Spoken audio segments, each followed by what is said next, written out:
Hello दोस्तों, कैसे हैं आप सब। आशा करते हैं आप सभी अच्छे होंगे। तो दोस्तों, आज की ये वीडियो रीजनिंग की 6वीं वीडियो है। इससे पहले इसकी 5 वीडियो आ चुकी है, जिसके अंतर्गत हम एसएससी जीडी 2021 में आए हुए पेपर के रीजनिंग के पार्ट को डिस्कस कर रहे हैं। यदि आपने अभी तक उन वीडियो को वॉच नहीं किया हुआ है तो आप उसे प्लेलिस्ट में वॉच कर सकते हैं, या प्लेलिस्ट इस वीडियो के एंड में यहाँ पे शो होगी, आप वहाँ से भी वॉच कर सकते हैं। तो वीडियो को स्टार्ट करने से पहले यदि अभी तक आपने चैनल को सब्सक्राइब नहीं किया, चैनल को सब्सक्राइब कर दें और वीडियो को लाइक और शेयर करना ना भूलें। तो आइए आज की वीडियो को स्टार्ट करते हैं। आज का पहला प्रश्न देखते हैं।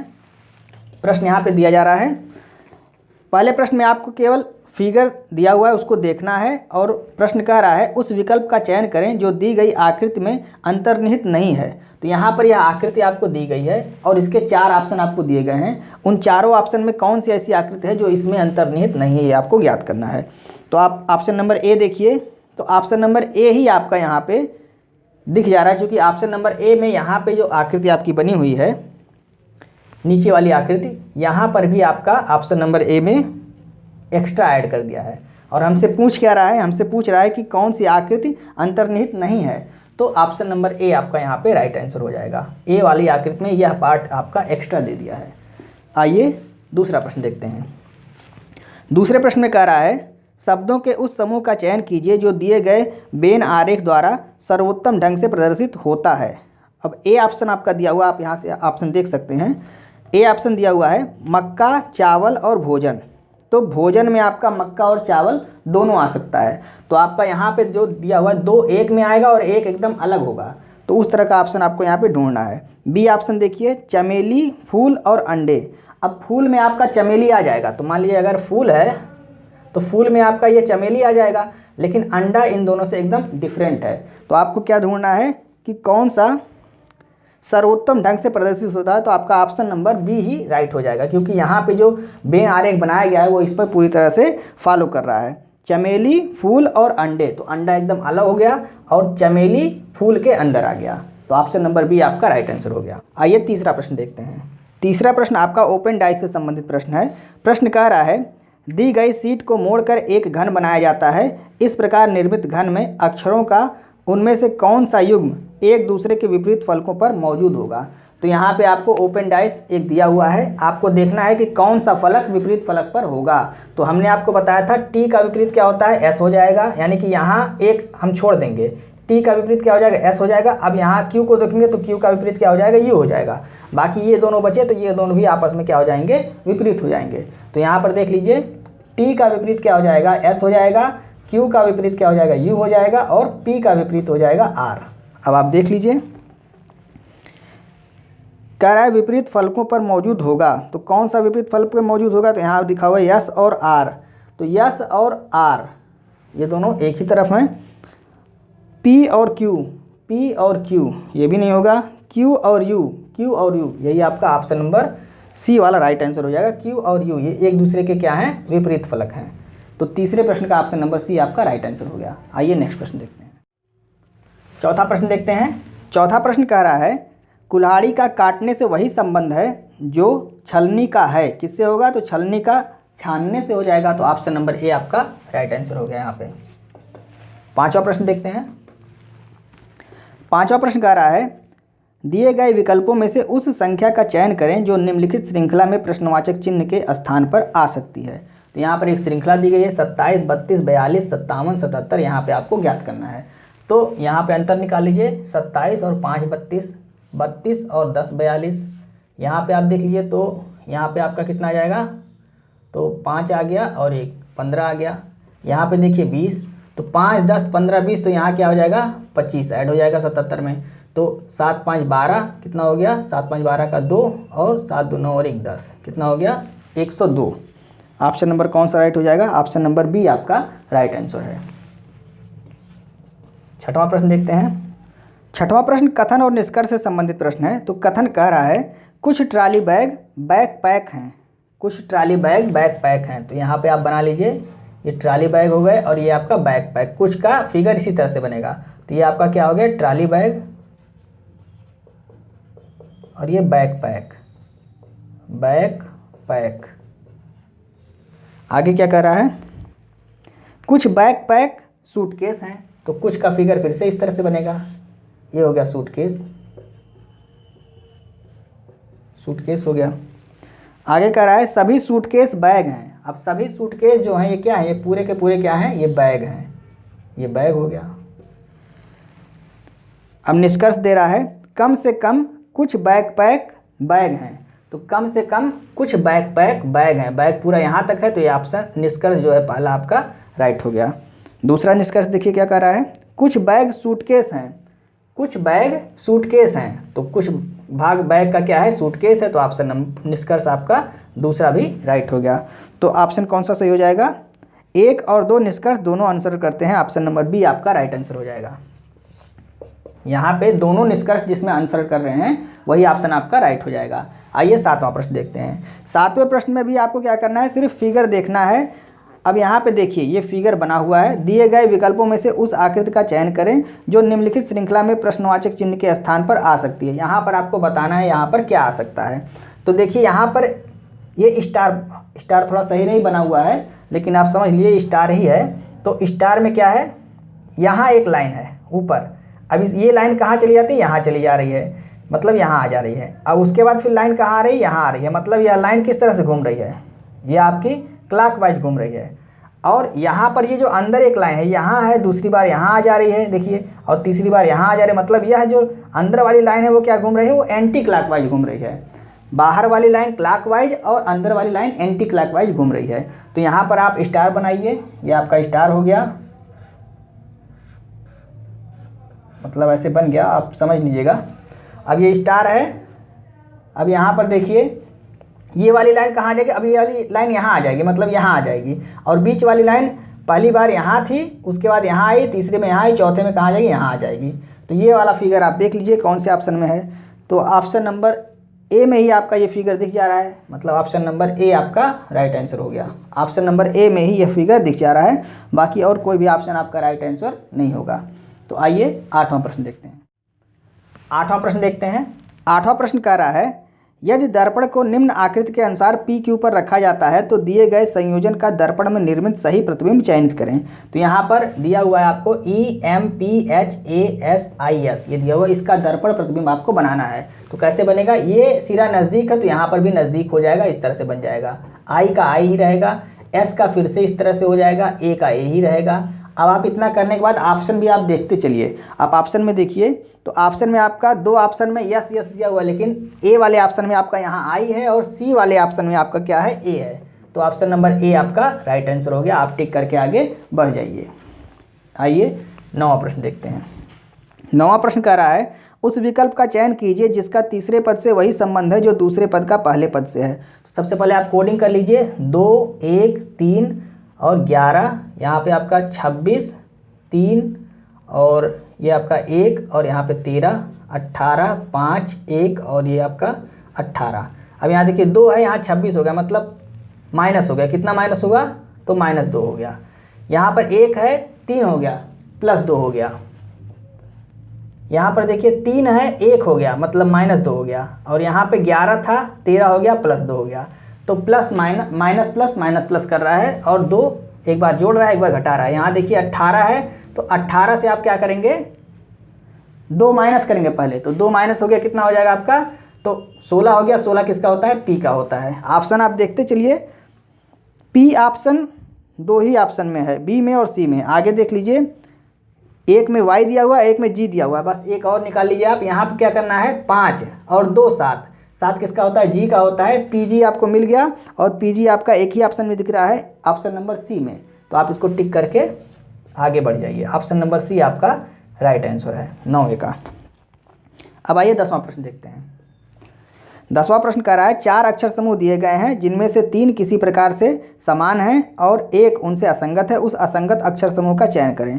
तो सबसे पहले जो ऑप्शन दिया गया है इसका आप कोडिंग कर लेंगे। तो यहाँ पर देखिए, एम का होता है 13, डी का 4, एन का 14 और के का 11, एस का 19 होता है, एफ का 6, जे का 10 और एच का 8 होता है, जी का 7, 2, 20 और यहाँ पे आपका हो गया 13, 10, 12, 17 और 3 ऐड कर लीजिए। तो 4 1 5, 4 9 और 3 12, 2 हो गया, 1 2 3 और 1 4, 42 हो गया। यहाँ पर देखिए 3 2 5 और 7 12, यहाँ पर भी आपका 2 आ गया, और 1 हासिल हो गया, 2 1 3 और 1 4, 42 इसमें भी आया, 42 इसमें भी आया। इसको देखिए आप यहाँ पर देखिए 8 और 6 14 या 9 6 15 और 15 8 23, 23 का 3 हो गया और 2 हासिल हो गया, 1 2 और 2 4, यहाँ 43 आ गया। मतलब देखिए यहाँ पे आपका 43 आ गया, बाकी 2 में 42 है, तो जो 1 बचा हुआ है इसमें भी आपका क्या आएगा, 42 ही आएगा। आप ऐड करके देख लीजिएगा। ऑप्शन नंबर आपका बी यहाँ पे राइट आंसर हो गया। 10वें का ऑप्शन नंबर बी राइट हो गया। आप इसको भी ऐड कीजिए, 42 ही आएगा, क्योंकि एक ही ऑप्शन गलत होगा। आइए 11वां प्रश्न देखते हैं। 11वां प्रश्न देखते हैं। 11वां प्रश्न कह रहा है, दिए गए विकल्पों में से उस संख्या का चयन कीजिए जो दी गई श्रृंखला से प्रश्न चिन्ह के स्थान पर आ सकती है। श्रृंखला है 17 18 14 23 7 32 और -4। तो आप यहाँ पर ध्यान से देखिए, यहाँ 2 श्रृंखला चल रही है, एक आपका घट रहा है और एक बढ़ रहा है। देखिए यहाँ पे ये आपका क्या हो रहा है, घट रहा है, यहाँ पर भी ये घट रहा है और यह भी आपका घट रहा है। लेकिन यहाँ पे अगर देखिए तो ये बढ़ रहा है, ये भी बढ़ रहा है, तो यहाँ पर भी क्या होगा, बढ़ेगा ही। अब देख लीजिए कितना घट रहा है, तो 17 से 14 हो गया, यानी कि -3 हो गया। यहाँ पर 14 से 7 हो गया तो -7 हो गया। 7 से -4 हो गया, तो 7 और 4 11, यानी कि -11 हो गया यहाँ पे। अब यहाँ पर देखिए कितना बढ़ रहा है, तो 18 से 23 हो गया, तो 18 5 23 होता है। अब 23 से 32 हो गया, मतलब 23 और 9 32 होता है। तो यहाँ पे 3 फिर 5 फिर 7 और फिर 9, ये सब अभाज्य संख्याएं हैं। तो 3 5 7 9 11, तो यहाँ पर क्या हो जाएगा, 13 क्या हो जाएगा, प्लस हो जाएगा।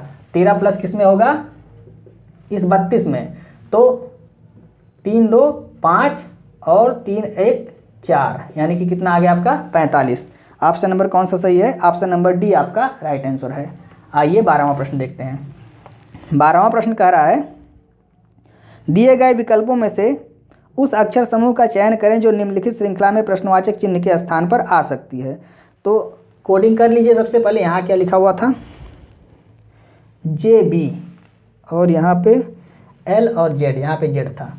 अब देखिए इसका कोड कितना होता है, 14, और इसका होता है 24। यहाँ पे है L का 12 और Z का होता है 26। यहाँ J का 10 होता है और B का 2 होता है। अब देखिए यहाँ पे 14 क्या हो गया, 12, 12 से क्या हो गया 10, 10 से क्या हो जाएगा 8, यहाँ पे 8 होगा, यानी कि H होगा। 2 घट रहा है, और यहाँ 24, 24 से क्या हो गया 26, 26 के बाद फिर 2 बढ़ा तो B हो गया, B के बाद फिर 2 बढ़ेगा, क्या हो जाएगा 4 हो जाएगा। 4 किसका होता है, D का होता है, यानी HD आपका यहाँ पे आंसर होगा। H और D, ऑप्शन नंबर बी आपका राइट आंसर है। 12वें आपका option number B right answer है। कोडिंग आपको याद होना चाहिए, तभी आप प्रश्नों को जल्दी से जल्दी कर सकेंगे। 13वां प्रश्न देखते हैं। 13वां प्रश्न कह रहा है, 8 व्यक्ति ABCDEFGH एक वृत्ताकार मेज के परितः एक दूसरे से समान दूरी पर इसी क्रम में दक्षिणावर्त बैठे हुए हैं। दक्षिणावर्त का मतलब क्लॉकवाइज बैठे हुए हैं, इस तरह से ये बैठेंगे क्लॉकवाइज, दक्षिणावर्त बैठे हुए हैं। सभी का मुंह मेज की ओर है। यदि E उत्तर पश्चिम दिशा में बैठा है तो G का मुंह किस दिशा में है।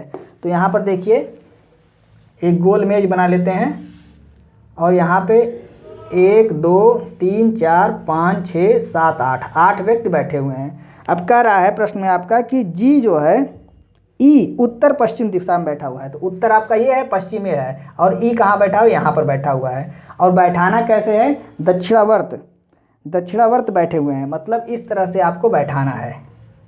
तो E के बाद क्या आएगा, F G और H तक ही दिया हुआ है। अब जो बचे हुए उसको यहाँ से बैठा दीजिए, यानी कि A B C D E F G H, ये हो गया। अब प्रश्न आपसे पूछ रहा है, तो G का मुंह किस दिशा में है। G का मुंह, G यहाँ पे बैठा हुआ है, तो किधर देख रहा है, इधर देख रहा है, केंद्र की तरफ देख रहा है, यानी इधर देख रहा है। तो G का मुंह किस दिशा में है, तो यह दिशा आपकी कौन सी है, ये वाली दिशा कौन सी है, ये आपका दक्षिण है, ये पश्चिम है। तो कौन सी दिशा में हो जाएगा, दक्षिण पश्चिम दिशा में। ऑप्शन नंबर कौन सा सही हो जाएगा, ऑप्शन नंबर डी आपका राइट आंसर हो जाएगा, दक्षिण पश्चिम। यहाँ पे आपका दक्षिण पश्चिम आपको याद रखना है। दक्षिणावर्त का मतलब क्लॉकवाइज ये बैठे हुए हैं, तो ई का स्थान आपको दे दिया हुआ है। उसके बाद आगे आप बैठा देंगे F G H, और जो बचे हुए उनको लाइन से बैठा दीजिए A B C D। और उसके बाद आपका कह रहा है G का मुख किधर है, तो G यहाँ पे बैठा है, यानी कि बैठा कहाँ पे है। अगर पूछता G कहाँ पर बैठा है, तो ये उत्तर हो गया, ये पूरब हो गया, तो उत्तर पूरब में बैठा होता, लेकिन उसका मुख किधर है, किस दिशा में है, तो मुख है उसका दक्षिण पश्चिम दिशा में है। ऑप्शन नंबर बी आपका, डी आपका राइट आंसर हो गया। आइए नेक्स्ट प्रश्न देखते हैं। 14वां प्रश्न देखते हैं। प्रश्न कह रहा है, पूजा गुलाब की इकलौती बहन है, केशव और सुमेर भाई हैं। गुलाब केशव का इकलौता भतीजा है। सुमेर सोनू का ससुर है। पूजा का सोनू से क्या संबंध है? तो सबसे पहले हम यहाँ पे संबंध को दर्शाते हैं। पूजा गुलाब की इकलौती बहन है, तो ये हो गई पूजा और ये हो गई गुलाब। पूजा गुलाब की क्या है? इकलौती बहन है, तो ये बहन हो गई। आगे कह रहा है केशव और सुमेर भाई हैं, तो केशव सुमेर भाई हैं, ठीक है। आगे पढ़ते हैं। गुलाब केशव का इकलौता भतीजा है, तो गुलाब जो है वो केशव का इकलौता भतीजा है, मतलब केशव और सुमेर इनके ऊपर वाले जनरेशन में है। तो कौन कौन है? केशव और सुमेर। तो केशव हो गए और सुमेर हो गए। सुमेर ये दोनों क्या हैं? ये दोनों भाई हैं। केशव और सुमेर दोनों भाई हैं। अब आगे क्या कह रहा है?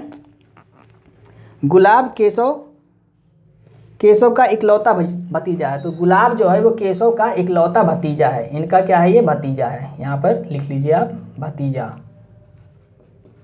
तो जब ये भतीजा हुआ तो गुलाब के पिता कौन हुए? गुलाब के पिता सुमेर हुए। गुलाब की बहन पूजा हुई, गुलाब के पिता कौन हुए? सुमेर हुए। और यह इकलौती बहन है, इसको आप याद रखिएगा। आगे कह रहा है सुमेर सोनू का ससुर है। अब सुमेर जो है वो सोनू का ससुर है, तो ससुर है मतलब इस पूजा का क्या होगा? पति होगा। तो सोनू क्या हो गया? पूजा का पति हो गया। अब आपसे प्रश्न क्या कह रहा है? तो पूजा का सोनू से क्या संबंध है? तो पूजा का संबंध क्या है? ये इकलौती बहन है और इस सोनू का सुमेर ससुर है और पूजा सुमेर की बेटी है, तो क्या हुआ? ये पति पत्नी हो गए दोनों। अब पति पत्नी हो गए मतलब पूजा क्या है? इसकी पत्नी है। तो ऑप्शन नंबर कौन सा सही हो जाएगा? ऑप्शन नंबर बी आपका राइट आंसर हो जाएगा, यानी पूजा क्या है? सोनू की पत्नी है। आइए 15वां प्रश्न देखते हैं। 15वां प्रश्न कह रहा है एक विशिष्ट कूट भाषा में शब्द PARTH को TEVXL के रूप में कूटबद्ध किया जाता है, तो इसी कूट भाषा में निम्न में से किस शब्द का कूट XVEHI होगा? अब किस भाषा का मतलब किस शब्द का कूट ये होगा, हमको ये निकालना है। तो यहाँ पर जो रिलेशन होगा उसका उल्टा यहाँ पे हमको करना पड़ेगा। तो यहाँ पर देख लीजिए P का क्या होता है? तो P का होता है आपका 16 और यहाँ पे क्या है? T हो गया 20। यहाँ पे A 1 होता है, R 18 होता है, T 20 होता है, H 8 होता है। यहाँ 5 हो गया और ये 22 हो गया, ये 24 हो गया और ये 12 हो गया। तो 16 और यहाँ पे क्या हो रहा है? +4 20, 1 और +4, यहाँ पे देखिए 18 और 22 +4, 20 24 +4, यहाँ पर 8 4 12 +4, मतलब +4 हो रहा है। तो यहाँ पर +4 पहले से किया हुआ है, कह रहा है किस शब्द का यह होगा। तो अब यहाँ देखिए यहाँ क्या करना पड़ेगा? हमको माइनस करना पड़ेगा। तो ये 24 होता है, ये 22 होता है, ये 5 होता है, ये 8 होता है और ये 9 होता है। तो इसमें से 4 घटाएंगे 20 हो जाएगा, मतलब T का होता है 20। 4 इसमें से घटाएंगे 18 R का होता है। 4 इसमें से घटाएंगे तो A का होता है 1। अब इसमें से 4 घटाएंगे तो D का होता है 4। 9 में से 4 घटाएंगे तो 5 हो गया, E का होता है, यानी कि TRADE। TRADE option number A आपका राइट आंसर हो गया। यहाँ पर उल्टा पूछा हुआ था, यहाँ पर यह इसका रिलेशन जो ये बन रहा है तो यह चीज़ यहाँ पर दे दिया है। अब पूछ रहा है किस शब्द का ये बनेगा रिलेशन, तो यहाँ पे आपका TRADE यही आपका राइट आंसर हो गया। तो ऑप्शन नंबर A आपका राइट आंसर हो गया। तो दोस्तों इस तरह से हमने आज के 15 प्रश्नों को आपको समझाने की पूरी कोशिश की। उम्मीद है आपको समझ में आ रहा होगा। यदि आपको वीडियो समझ में आ रही है और वीडियो अच्छी लग रही है तो आप इसे अपने दोस्तों को भी शेयर करें और वीडियो को लाइक और सब्सक्राइब करना ना भूलें। और बेल आइकन को आप जरूर प्रेस कर लिया करें, जिससे बेल आइकन पर जब आप ऑल वाले बटन को प्रेस करते हैं तो आपको सारे नोटिफिकेशन समय समय पर मिलते रहते हैं। तो मिलते हैं नेक्स्ट वीडियो में।